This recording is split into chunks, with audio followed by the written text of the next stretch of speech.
Well, Sam was at a baseball game and a pitch came at him and hit him in the mouth. My father was at the game and had to play with the dirt to find the tooth, and fortunately it was there in one piece. Luckily, grandfather was there, knew to gather it up, brought it to the office, we put it back in, we did everything that we were supposed to do, but in Sam's case, it didn't work out well.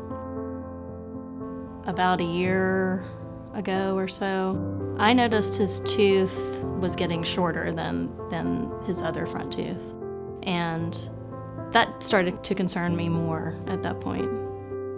With my own experience with implants, I know what that feels like to go through. It's a very long process, costly, and not always super successful, so the transplantation sounded like the last choice when I first heard it.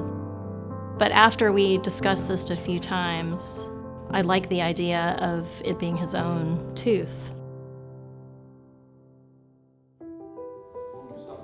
So, autotransplants, they started in the 50s, 60s in Norway. And if we skip over to dentistry, at that time, Perring and Brengemark published the first articles on implants. So in the 80s, everybody started placing implants like I did.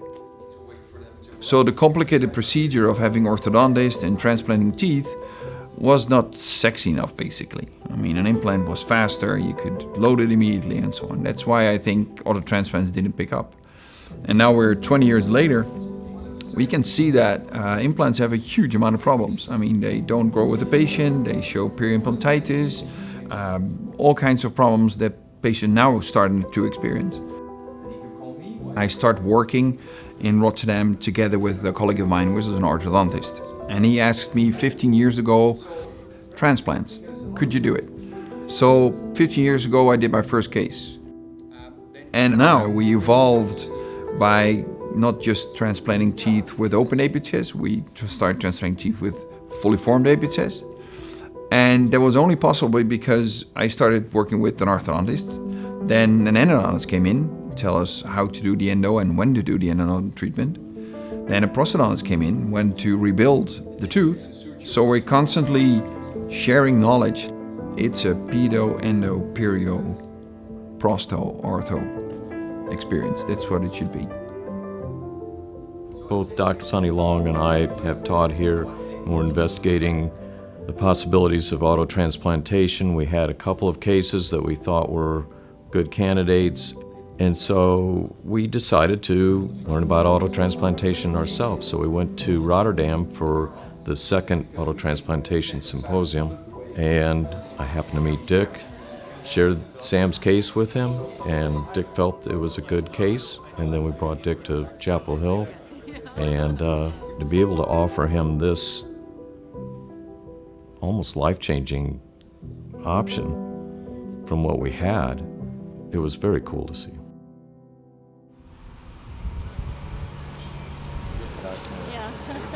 Last year we started on this journey, and what an incredible journey it has been. We did a couple cases to help two young girls that had lost their front teeth get a tooth again. This year we've expanded to include additional departments. We've included the Department of Periodontology. Dr. Antonio Moretti working with Dr. Dick Berendrek from the Netherlands, who is the absolute world-renowned expert, to actually complete a case this morning that was very exciting of a child in need of a replacement for a front tooth, and we were able to do another case today.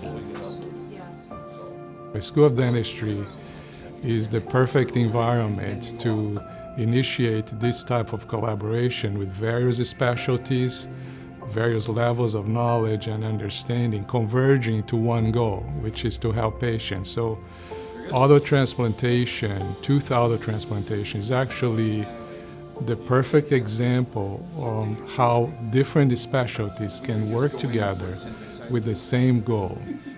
When I first heard about autotransplantation, it was actually when I was a dental student at Michigan.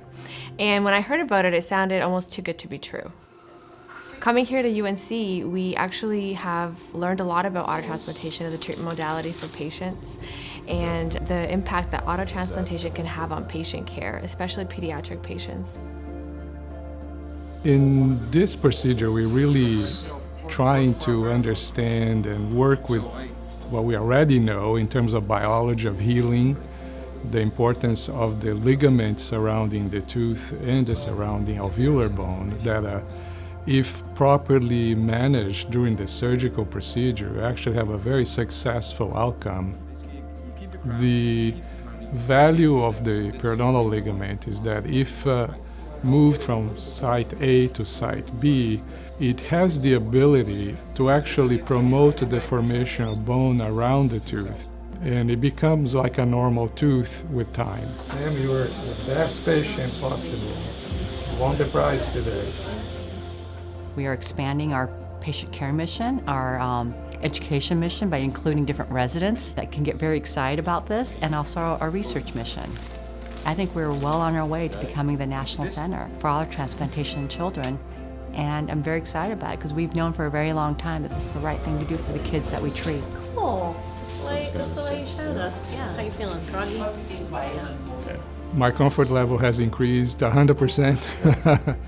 One thing is to see somebody lecturing about it, the other is to see somebody doing the procedure, so it was a tremendous opportunity and actually a privilege to be with Dr. Barendart doing this here at UNC Chapel Hill.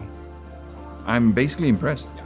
I feel very comfortable here. This is a place where good things will happen. I'm sure about that. And it's because of the team. That's most important. I love doing the surgery. You're a perfect assistant. Next time I assist you. We'll do that. Is that a good idea?